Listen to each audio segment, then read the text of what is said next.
Yesaya pasal 9 ayat yang kelima, ayat nats tema Natal kita dan tahun baru, kekuatan Natal atau bahasa kerennya sedikit, the power of Christ. Haleluya.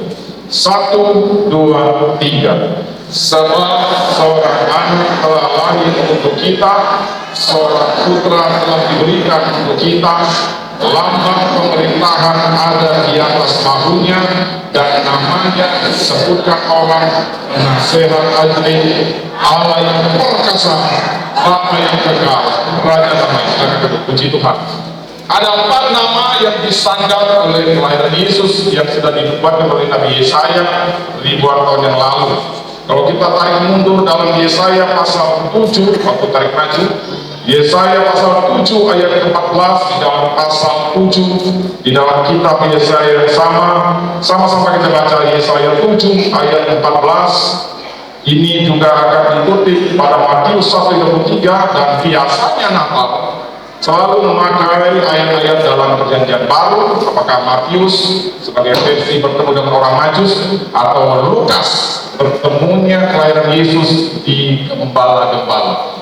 Tema PGI kali ini, walaupun kita bukan bagian dari PGI, kami dan kita di PGI adalah bagian dari Persekutuan Gereja-Gereja Partai Kristen di Indonesia atau PGPI. Mereka memakai tema nasional untuk Natal tahun ini adalah mari kita sekarang pergi ke Betlehem. Lukas 2 ayat 15a, itu besok nanti.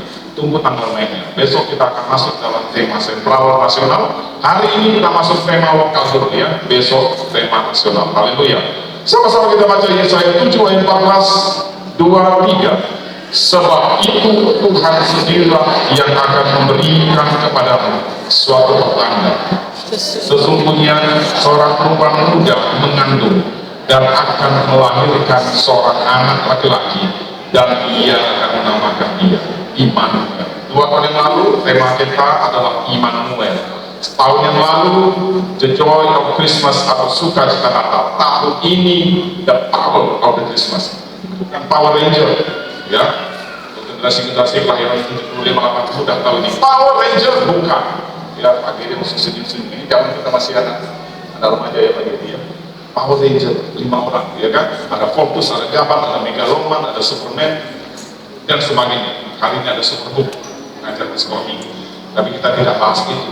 Kita masuk dalam nubuatan Yesaya yang sudah dimulai dan diikuti oleh Matius 1 ayat 23 pada ayat ini, dan ini sudah digenapi pada kelahiran Yesus oleh Maria Theotokos. Mungkin ada saudara-saudara kita dari kantor saya juga mendapat. Biasanya mereka ada duduk-duduk di bagian belakang. Tetangga kami itu orang Katolik karismatik, saya mengundang dan biasanya dia duduk. Nanti giliran saya sudah pulang, udah sepi, baru dia kirim foto. Pendeta, saya ada di bagian sektor pintu utara bagian kanan, nanti saya utara kanan. Pokoknya dia sudah kita, dan dia Theotokos. Orang Pentekosta nggak kenal kata Theotokos, tapi orang sahabat-sahabat kita, saudara-saudara kita dalam Tuhan, dia mengenal Bunda Maria sebagai Theotokos, Bunda Maria, Bunda Allah. Ya, tapi kita tidak masuk ke situ, dan digenapkan dalam Yesaya 7 ayat 14 ini sudah digenapi dalam Matius 1:23. Kita masuk dalam nats ayat kita sekarang. Sebab seorang anak telah lahir untuk kita. Yesaya 9 ayat 5 dimulai dengan kalimat sebab seorang anak telah lahir untuk kita. Untuk siapa? Untuk kita. Untuk siapa? Siapa kita? Indonesia. Ya, kalau kita tidak lagi walaupun berapa kali kalah tidak apa-apa. Menang kalah timnas Indonesia tetap Indonesia bagi kita. Jangan tidak suka nonton gara-gara kalah dulu ya. Tak apa-apa, saya ada senyuman-senyuman penuh arti dari bapak-bapak. Mungkin sudah ngopinya lebih mahal daripada menang ya kan, tapi itu tetap kalah, tidak masalah ya sudah. Kami dulu pernah di timnas sampai panggil layar besar, oh Indonesia lawan Uzbekistan, oh pokoknya kita panggil semua pemuda-pemuda, ada siapkan posisi. Tapi akhirnya ya itulah, kalah menang itu lumrah dalam sebuah kompetisi. Tetapi Tuhan datang ke dunia melalui kelahiran Yesus Kristus yang sudah dibuatkan. Seringkali kita mungkin mengenal atau merasakan atau memperingati kelahiran Yesus di Natal ini hanya sebagai kelahiran seorang bayi. Yang kita ingat Natal itu, kita tanya-tanya anak-anak sekolah minggu, apa yang kau bisa pelajari, apa yang bisa kau ceritakan tentang Natal? Oh, ada kandang domba. Oh, ada orang Majus. Oh, orang Majus ketemu dengan gembala. Salah. Timeline-nya beda. Gembala datang di hari-hari pertama. Orang Majus datang di tahun-tahun kedua. Jadi kalau ada drama dimanapun, selamat malam bagi pendengar Pro 2 FM yang sudah disiarkan langsung di seluruh Indonesia. Please, gaya-gaya ya. Di depan ada mobil RRI Pro 2 104,5 FM. Kami menyambut dengan sukacita yang mendengar siaran ini. Tuhan Yesus memberkati. Bagi para pendengar yang belum percaya Yesus, terima Tuhan Yesus Kristus sebagai Tuhan dan Juru Selamat kamu. Haleluya. Puji Tuhan. Sebab seorang anak telah lahir bagi kita, seorang putra telah diberikan untuk kita.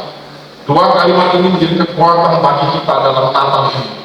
The power of Christmas, kekuatan Natal. Bahwa Tuhan bukan kebetulan atau tidak sengaja untuk menubuatkan melalui Nabi Yesaya tentang kelahiran seorang putranya. Tetapi kita akan melihat bagaimana seorang putra terbaik ini, seorang anak ini, sengaja menjadi agenda Allah. Saya suka dengan kata ini, agenda Allah. Banyak agenda Tuhan dalam Alkitab yang kita bisa lihat. Kalau sudah agenda Tuhan bekerja dalam satu orang, apapun yang terjadi halangan rintangan, Tuhan akan menolong orang itu untuk survive sampai agenda Allah terjadi dalam hidupnya. Katakan amin. Banyak tokoh Alkitab seolah-olah dia akan mati dan binasa, tapi kalau agenda Allah belum tergenapi dalam hidupnya, Tuhan pasti akan datang tepat pada waktunya dan menyelamatkannya. Tahu berhadapan dengan Goliat, Simpson berhadapan dengan singa. Bukan, Simpson berhadapan dengan Delila.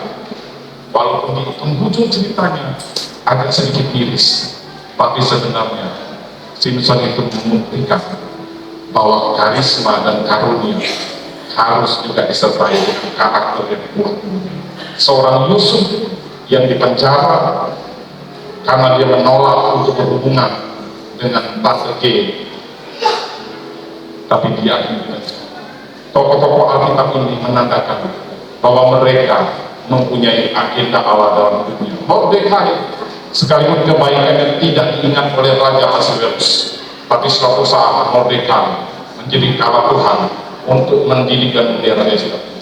Agenda Allah lewat kelahiran putra yang tunggal, putra Bapa yang tunggal ini, lewat penguatan Yesaya pasal 95 itu, disertai dengan suatu penamaan yang luar biasa. Karena tema ini sampai pada tahun baru dan kita akan mendengar beberapa kupasan-kupasan, saya akan mengambil dari kupasan-kupasan yang lain sehingga kita tidak bertumpang tindih dengan kupasan para hamba Tuhan yang akan datang dalam pelayanan minggu depan sampai kepada tahun baru. Kita lihat satu persatu dengan cepat kekuatan Natal melalui nama yang disebutkan orang. Saya jemput kita baca sama-sama bagian B-nya 1, 2, 3 dari kata dan. 1, 2, 3. Dan saya percaya kekuatan suara kita bisa lebih 10 kali dari ini. Amin. 1 dan 3. Dan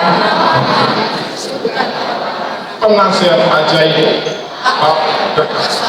Bapa yang kekal, Raja Namanya. Kekuatan dari nama penasihat ajaib, kekuatan yang memberikan kita hikmat dan nasihat. Ada satu kalimat yang sering disampaikan ketika doa-doa dalam perjanjian lama. Hikmat dan pengertian, roh nasihat dan keperkasaan, roh pengenalan dan takut akan Tuhan akan memenuhi, mengiringi, menuntun hidupmu sampai terus berjalan. Nah, roh nasihat dan keperkasaan, tentu siapakah itu roh nasihat dan keperkasaan? Di dalam konteks gereja Pentakosta tentu ada namanya Roh Kudus yang menyertai kita. Tetapi dalam konteks ayat ini, Yesus akan disebut orang sebagai penasihat ajaib. Bapak Ibu yang berjeri lelah hari-hari ini mengorbankan banyak waktu, tenaga, dana, usaha, perasaan, mungkin pikiran. Kadang-kadang kita harus memilih setiap jalan hidup kita. Anak-anak kecil, bocil-bocil ini juga harus memilih besok ini sekolah atau tidak sekolah ya. Hari ini mau gereja atau enggak, hari ini mau latihan enggak. Makin meningkat remaja, dia masuk dalam pendidikan, masuk dalam Sistem pendidikan kita yang mungkin akan berubah terus. Anak-anak muda sudah mulai memilih kuliah. Yang sudah lulus kuliah mikir mau kerja apa. Yang sudah kerja mikir mau pindah kerja yang lebih bagus. Habis kerja sudah punya duit yang mapan, akan milih lagi pasangan hidup gue siapa.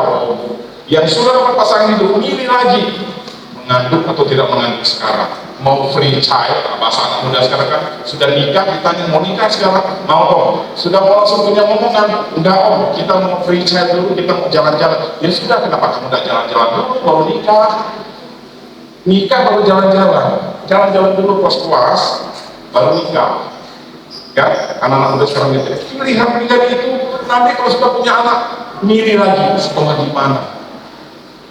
Ada suatu cerita yang sangat menarik. Anaknya masih SD kelas 6, sudah minta doakan, om, doakan anak saya nanti kuliahnya di mana. Ya Tuhan, masih SD kelas 6 dosa pusing bu, kuliah masih jauh. SMP aja belum. Tapi jujur, mungkin ini Bapak Ibu yang dengar ini, memilih suatu opsi dalam hidup jika ditentukan karena kekuatan kita bisa salah pilih. Katakan amin. Kekuatan Natal lewat kehadiran Yesus Kristus sebagai wonderful counselor. Bahasa Inggris saya kirim saya berkata the wonderful counselor. Konselor hanya menginstruksikan, tapi dia berkata kamu harus memilih ke kiri dan ke kanan, kamu harus lurus, kamu harus berhenti. Dan ketika dia akan berperang, masih ingat cerita dari menjadi lama, silakan dibuka. Dia akan berperang selalu tanya Tuhan, ini mau maju head to head atau mau melingkar. Ada waktu Tuhan bilang strike, maju ke depan. Ada waktunya Tuhan kamu melingkar lewat deretan orang tertawa. Nah, sehat yang ajaib, the wonderful counselor itu boleh nyata di dalam kehidupan kita. Setelah kita menikmati Natal tahun ini, kita memiliki suatu kepastian kehadiran Yesus bukan hanya sekedar bayi lemah yang miskin, kandang domba yang hina, tapi itu adalah satu kelahiran seseorang raja segala raja, Tuhan dan segala Tuhan, yang namanya disebutkan orang penasehat ajaib. Penasehat manusia minta cuan, kurang cuan pergi, atau dia nasihatinya yang sengaja salah-salah supaya kita masuk air karena mungkin bayarannya kurang atau tertunda. Penasehat dari Tuhan, dia pencipta manusia, dia tahu apa yang kita hadapi di kemudian hari. Banyak kita sekarang yang hadir pada malam hari ini di bangku, saya bisa melihat mata-mata yang mungkin sedang menunggu hari-hari penutupan laporan tahunan, target kurang om, ini masih kurang sekian M om, doakan om, nanti bank ini masih kurang sekian puluh M, oke saya doakan saja, karena betul doakan saja, dari saya kesini untuk orang bank itu supaya omsetnya naik. Tapi penasihat yang ajaib memberikan hikmat bagi kita semua. Nama yang berikutnya adalah Allah yang perkasa, the mighty God. Keren banget. Sama-sama katakan, the mighty God. The mighty God. Allah yang perkasa. Allah yang perkasa. Ketika Allah yang perkasa itu tinggal di dalam hidup kita, Yesus itu memberi kekuatan. Nah itu dia, saya kembali selalu kepada tema kekuatan Natal, yaitu kelahiran Yesus yang selalu tinggal dalam hidup kita, memberikan kita kekuatan dalam kelemahan. Kita mampu mengalahkan segala persoalan. Oh, tapi saya masih kalah. Tapi kalau kalah kau tidak jatuh. Ada lagu berkata, barang siapa dia jatuh tak sampai tergeletak. Amin. Sebab Tuhan menopang. Itulah kekuatan yang menyelamatkan. Karena yang menyelamatkan itu salah satu panggilan nama julukannya, the mighty God, El Gibo, Allah yang perkasa. Sudah menjadi penasihat yang ajaib, dia menjadi Allah yang perkasa. Manusia yang mengawal kita, dia bisa mati. Ajudan yang terkenal sekalipun, lulusan dari badan merah atau badan yang paling terkenal pasukan Tuhan sekalipun, kalau kita sudah pensiun dari jabatan, dia akan tinggalkan kita, karena kita tidak lagi menjabat sebagai suatu pejabat tinggi, dan kita hanya sendiri lagi sebagai seorang pensiunan yang di rumah tak dikenal orang. Tapi jika kita dikawal, dipenuhi, dituntun, disertai oleh Allah yang perkasa, maka kita bisa berkata terhadap persoalan kita, di hadapanku ada Goliat, seperti Daud berkata, aku datang bukan membawa pedang dan lebih, tapi aku datang dengan membawa nama Tuhan. Siapa nama Tuhan? Salah satu julukan yang dipanggil orang dalam Yesaya 9 ayat 5, Allah yang perkasa. Yang ketiga, julukan yang ketiga adalah berkata tentang Bapa yang kekal.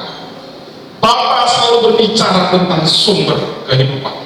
Bapa berbicara tentang seorang yang membuat kita nyaman. Bapa berbicara tentang pemeliharaan. Siapa di sini yang hadir mungkin tidak konsentrasi karena mikir tadi kue udah sempat ovennya sudah ditutup belum apinya ya. Tadi masak kue itu kayaknya kelamaan, aduh. Jadi sebelum kesini udah marah-marah sama istrinya. APK tuh katanya kan. APK tuh katanya. Loh kenapa? Aduh itulah. Tadi mau kesini Pak, mau cepat-cepat karena macet di Siantan.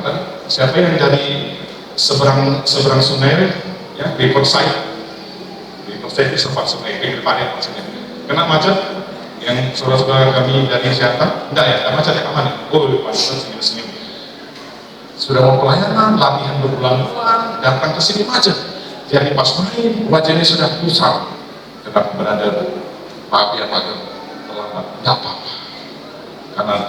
Karena Tuhan juga tahu, Yohanes Yakobus Petrus aja tidur waktu berdoa. Tuhan cuma bilang begini, nah lanjutkan saja dok tidurmu ya, biar saya berdoa sendiri. Tuhan tidak langsung tempeleng Petrus Yohanes keterlaluan. Orang lagi masa kesusahan kok tidur, tidak ada. Tuhan hanya bilang begini, ya sudah tidur lagi. Bayangkan, saking baiknya Yesus. Bukan dulu orang tidur maksudnya, karena Yesus nggak perlu marah-marah, karena dia tahu kita manusia lemah yang terdiri dari tanah dan tak berarti. Tapi karena ada Roh Tuhan, haleluya, yang namanya disebut penasihat ajaib. Satu, Allah yang perkasa, the Almighty Lord, bahasa Ibrani-nya El Gibor, dan Bapa yang kekal, bahasa Inggris King James, Everlasting Father. Banyak anak-anak remaja, anak-anak muda, bahkan kita orang tua yang sudah kehilangan figur Bapa di dalam hari-hari ini. Kita boleh kaya, kita boleh punya banyak hal, kita boleh mencapai banyak hal, tapi mungkin hati kita kosong. Yang duduk di sini, mungkin juga yang duduk di luar, mungkin para pemirsa Pro RRI 2 FM dimanapun Anda berada, dengarkanlah firman Tuhan. Jika saya mengalami kesepian, tidak ada yang memperhatikan. Mungkin waktu saya punya jabatan, posisi di kantor, di instansi, banyak orang menghormati saya. Tapi ketika saya sudah tidak di posisi itu, banyak yang meninggalkan saya. Itu sudah hukum lumrah dalam dunia ini. Ada uang abang sayang, tidak ada uang abang tenang. Apalagi kau bekas atasan, sudah pensiun, lewat makan kue tiaw, buru-buru ditawarin kue tiaw, kasih Indomie janda. Yang senyum-senyum katakan, ya seperti itu. Tapi puji Tuhan, firman Tuhan menghibur kita malam hari ini. Allah kita adalah Bapa yang kekal. Kalau Bapak manusia di dunia meninggalkan keluarga dan anak-anak istrinya mungkin untuk pergi ke dunia lain, percayalah, amin, kita punya Bapa yang kekal, Everlasting Father, Pembapa yang membapai kita langsung dari surga. Manusia bisa mengecewakan, Bapak kita mungkin mengecewakan, ayah kita mungkin mengecewakan. Hai anak-anak muda, termasuk kita semua masih punya bapak. Tergantung ada yang sudah bapaknya sudah meninggal atau bapaknya masih ada tapi masih. Hormatilah orang tuamu supaya lanjut umurmu di tanah yang berikan Tuhan bagimu. Itu perintah Tuhan, bukan perintah pendeta atau perintah GPD dari MD sekalian, ya Pak ya. Bukan perintah MD, itu perintah Alkitab. Maka yang punya orang tua hormatilah, yang punya anak sayangilah anak-anaknya. Kenapa? Karena dari setiap kita orang percaya, kita disertai oleh Bapa yang kekal. Kehadiran Bapa yang memelihara kita hari demi hari, serta dengan nasihatnya sebagai nasihat ajaib, sekaligus dia seorang Allah yang perkasa, menyertai kita dan memberi kekuatan Natal. Pesan Natal dari Natal GPD Gede Bada hari ini dan pemirsa Pro RRI 2 FM 104,5.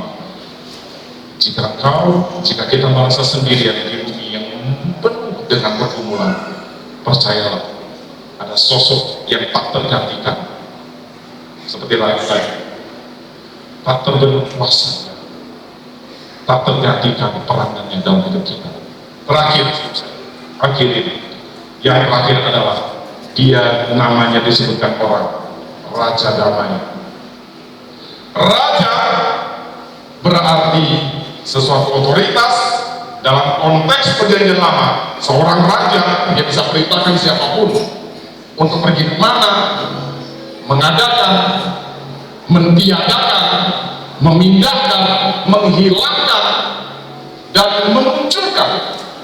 Instruksi raja sudah pasti harus dijalankan oleh para bawahannya.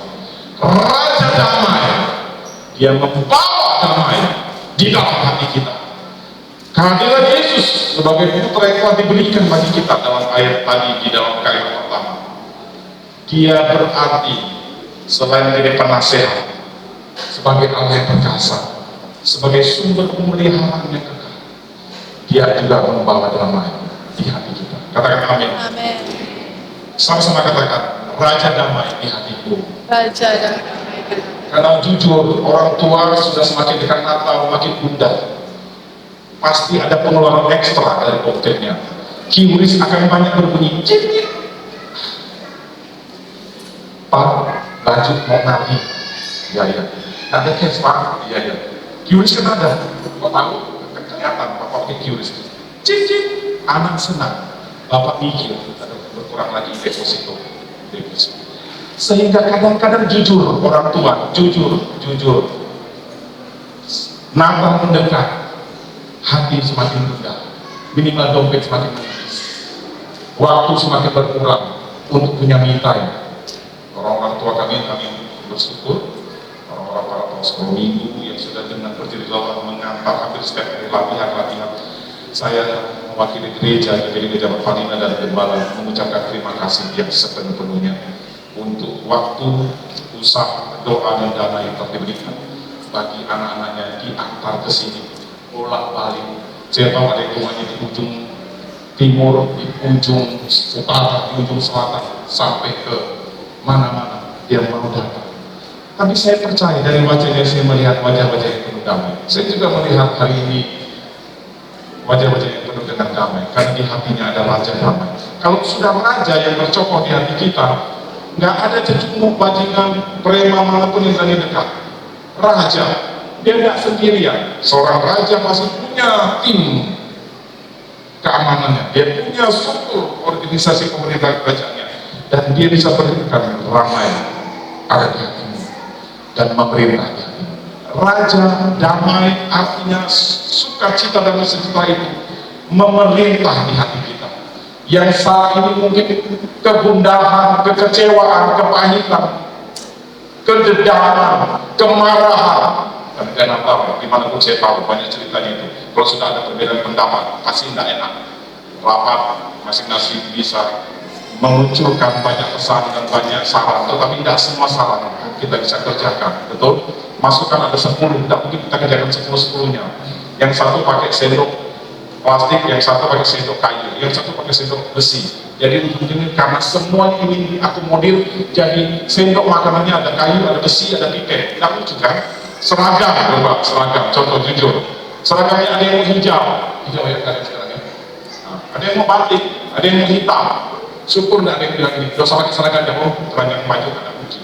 Tidak mungkin, ya kan? Tidak mungkin. Demi untuk mengakomodir, tapi tidak bisa. Pasti ada perbedaan pendapat, pasti ada yang tidak disetujui, pasti ada yang tidak diakomodir dalam sebuah pesan. Tapi jangan sampai kehilangan damai, karena kehadiran Natal dari hati kita sesungguhnya adalah kehadiran damai. Berbagilah mereka yang membawa damai, karena mereka akan disebut siapa? Anak-anak Allah. Siapa yang mau disebut anak-anak Allah? Angkat tangan tinggi-tinggi. Oh, lihat mungkin tidak dengar nih, mungkin lagi sibuk di HP ya. Ulangi, angkat tangan tinggi-tinggi yang anak-anak Allah. Wah, lihat, puji Tuhan. Ini di atas juga, beri tepuk tangan bagi Tuhan Yesus. Haleluya. Mari kita balik berdiri.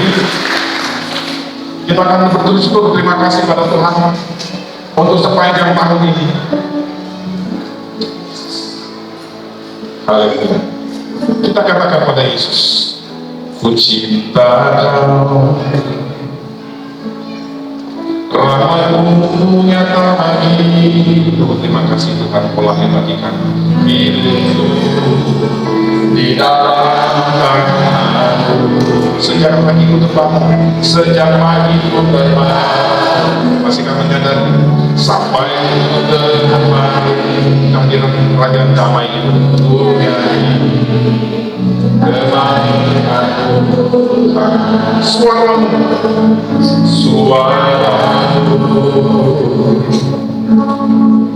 tuntunku lewati api dalam kawan ku tahu sungguh kau apa yang engkau dan sahabatku ku saksikan kebaikan Tuhan. Raja hidup